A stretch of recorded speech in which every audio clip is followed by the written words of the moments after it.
Hello guys, today's topic is order of convergence of regular Falsi method. It is the important topic of programming in CBSE 4th SAM.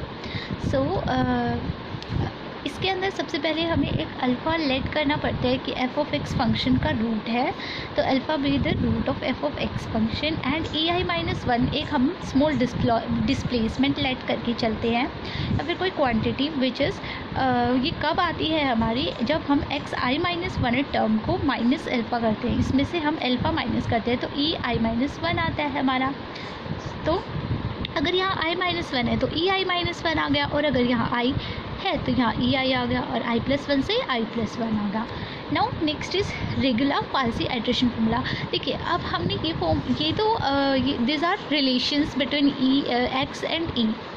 अब हमने पढ़ा हुआ है कि regular falsi iteration formula क्या होता है, x i plus one equal to x i minus one f of x i minus x i F of x i minus one by f of x i minus f of x i minus one. अब जो ये वाली value मतलब ये जो iteration formula है इसके अंदर हम वैल्यूज़ पुट करेंगे, यहाँ से x i minus one x आई और एक्स आई प्लस वन की वैल्यू फाइंड आउट करके कैसे निकलेगी, इस अल्फ़ा को उधर ले जाएंगे। तो यहाँ पर हम जब वैल्यूज़ पुट करेंगे तो ये हमारी एक्स की फॉर्म ई की फॉर्म में कन्वर्ट हो जाएगी। ये हमने ई की फॉर्म में कन्वर्ट कर दी। उसके बाद का क्या करना है, देखिए यहाँ पे जब हमने पुट करी वैल्यू, देखिए यहाँ पर हमने जब वैल्यूज़ पुट करी तो यहाँ एक्स आई प्लस वन था, और एक्स आई प्लस वन की जगह क्या आएगा, ई I plus one plus alpha. और इधर भी जब हम देखिए हमने यहाँ पर इसको ई I plus one plus alpha लिख लिया, और यहाँ पर जो वैल्यूज़ थी हमारी यहाँ पर हमारी जो वैल्यूज़ थी इसको किस तरह से लिख रहे हैं हम, देखिए ई आई माइनस वन को हमने इसके साथ लिखा F of E I plus alpha के साथ मल्टीप्लाई कर दी। उसके बाद हमने इस फंक्शन वाली जो मेथड जो ये ई आई प्लस वन था और ई आई माइनस वन प्लस अल्फ़ा इसको एक साथ लिख लिया, और जो नेक्स्ट टर्म मतलब अल्फ़ा की टर्म्स को एक साथ लिख लिया। ये अल्फ़ा की टर्म्स हो गई, और अल्फ़ा के अलावा जो टर्म्स थी वो एक साथ लिख ली।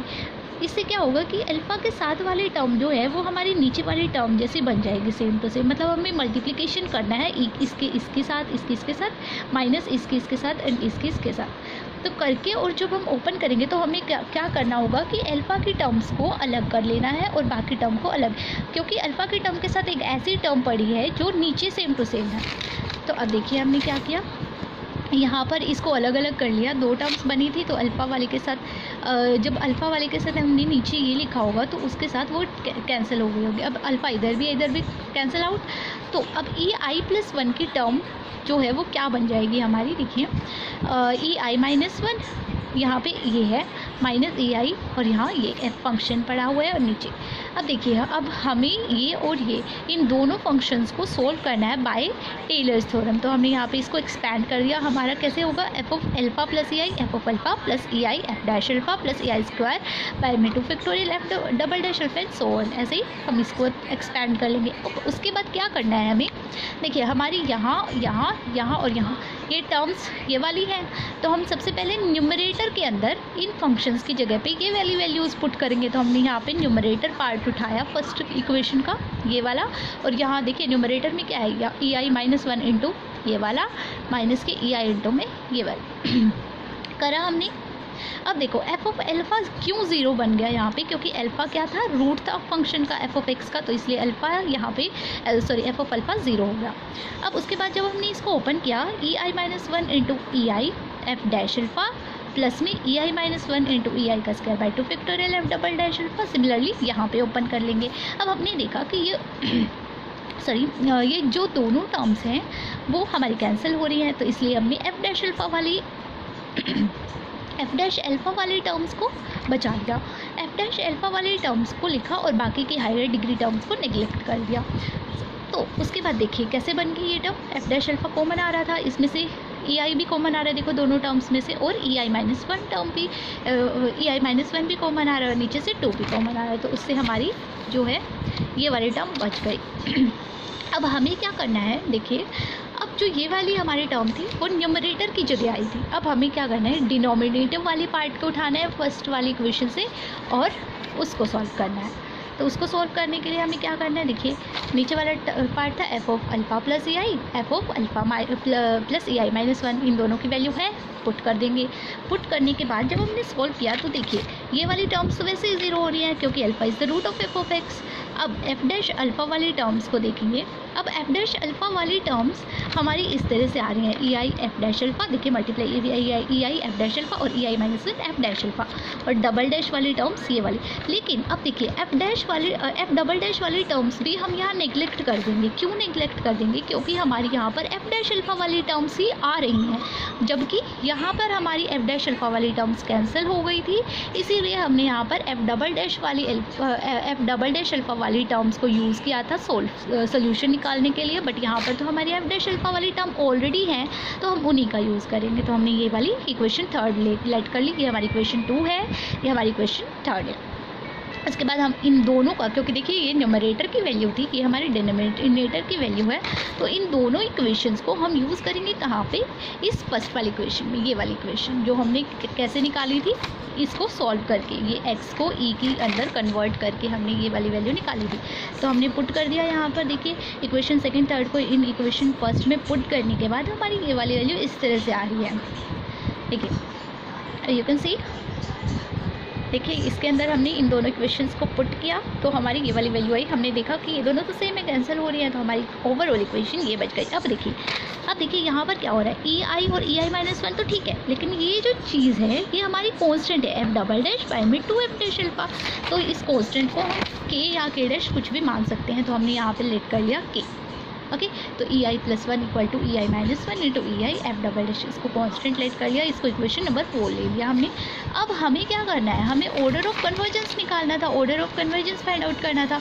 तो ऑर्डर ऑफ कन्वर्जेंस के लिए हमने एक बार लेट कर लिया कि P is the order of convergence, मतलब कि हमें पी की वैल्यू निकालनी है। ठीक है, जो चीज़ हमने पी को ऑर्डर ऑफ कन्वर्जेंस लेट कर लिया, मतलब पी की वैल्यू निकालनी है। Then from convergence of iteration, हमने पढ़ा है कन्वर्जेंस ऑफ आइट्रेशन से क्या चीज़ कि ई आई प्लस 1 बाय में ई आई की पावर पी। पी क्या है यहाँ पे, ऑर्डर ऑफ कन्वर्जेंस किसके इक्वल होता है, के डैश की। के डैश कोई फाइनाइट कॉन्स्टेंट है। इस इक्वेशन को हम डायरेक्ट यूज़ करेंगे और यहाँ से देखिए हमारी जो इक्वेशन बनी है, यहाँ पे हमें ई आई प्लस 1 की वैल्यू फाइंड आउट करनी है ताकि हम इसको एलिमिनेट कर सकें, और ई आई माइनस 1 की वैल्यू फाइंड आउट करनी है ताकि हम इसको एलिमिनेट कर सकें। तो देखिए इस वाली चीज़ से हम ई आई प्लस 1 की वैल्यू फाइंड आउट कर सकते हैं, के डैश इधर और ये इधर आ गया ई आई की पावर पी। ओके, अब इसको इक्वेशन नंबर 5 लेट कर लेते हैं। अब इसके बाद देखिए यहाँ आई प्लस 1 है तो यहाँ आई है, अगर हम इस इक्वेशन के अंदर i प्लस 1 की जगह i बोल दें, मतलब i लेट कर लें इसको, तो यहाँ क्या आ जाएगा i माइनस 1, ठीक है, इक्वल टू के डैश। तो ये भी के डैश के इक्वल आ जाएगी। अब यहाँ से हम किस चीज़ की वैल्यू फाइंड आउट कर सकते हैं, ई आई माइनस 1 की वैल्यू। देखिए यहाँ पहले इधर जाएगा ई आई माइनस 1, उसके बाद ओवरऑल क्या करेंगे हम, इस के डैश को उधर ले जाके यहाँ पी पावर है लेकिन हमें तो ई की पावर आई माइनस 1 की वैल्यू चाहिए, तो 1 बाई पी पावर ले लेंगे तो हमारी ये वाली वैल्यू आ जाएगी। अब फिफ्थ और सिक्स्थ इक्वेशन को देखिए हमें यहाँ इस इक्वेशन में एलिमिनेट करना था ई आई प्लस 1 और ई आई माइनस 1 को, so that's why we just have to put these values in equation 4। तो हमने यहाँ पे इस इक्वेशन 4 के अंदर फिफ्थ और सिक्स्थ इक्वेशंस को यूज़ कर लिया। तो देखिए जब हमने इस तरह की इक्वेशन बना ली तो देखिए ये तो हमारे कांस्टेंट ही थे, के डैश की पावर 1 बाई पी। तो हमने क्या किया, इनको एलिमिनेट करने के लिए के डैश को जस्ट लेट कर लिया कि के बाई के डैश की पावर 1 बाई पी के इक्वल लेट कर लिया, तो हमारा ये इससे कैंसिल हो जाएगा। तो हमारा बच गया ई आई की power P equal to E आई की पावर 1 प्लस 1 बाई पी। तो हमने यहाँ पर अब ये इक्वेशन बच गई, हम टेकिंग लॉग करके हमारी ये पी की फॉर्म में सिर्फ इक्वेशन बच गई और हमें पी की फॉर्म में इक्वेशन चाहिए थी ताकि हम पी की वैल्यू निकाल सकें। तो अब देखिए p square minus p minus 1 equal to 0। तो ये हमारी क्वाड्रेटिक इक्वेशन, इसको सॉल्व करके ये हमारी इक्वेशन आ गई। लेकिन हम यहाँ पर सिर्फ क्या करेंगे, पॉजिटिव साइंस को ही कंसिडर करेंगे क्योंकि ऑर्डर ऑफ कन्वर्जेंस पॉजिटिव में आ जाएगा हमारा। तो p equal to 1 plus root 5/2। तो यहाँ पर हमने यहाँ पे 1.618 and this is order of convergence, क्योंकि हमें p की वैल्यू ही फाइंड आउट करनी थी। हमने p की वैल्यू लेट करी थी, सॉरी p को क्या लेट कर लिया था, ऑर्डर ऑफ कन्वर्जेंस। तो हमें वही फाइंड आउट करना था, order of convergence of regular partial method. तो यहाँ पे p इक्वल टू 1.618। अब हमें ये चीज़ याद रखनी है कि रेगुलर पार्शियल मेथड में ऑर्डर ऑफ कन्वर्जेंस कितना आएगा, 1.618। So thank you guys, and this is really important topic, so just be careful about this topic. Thank you.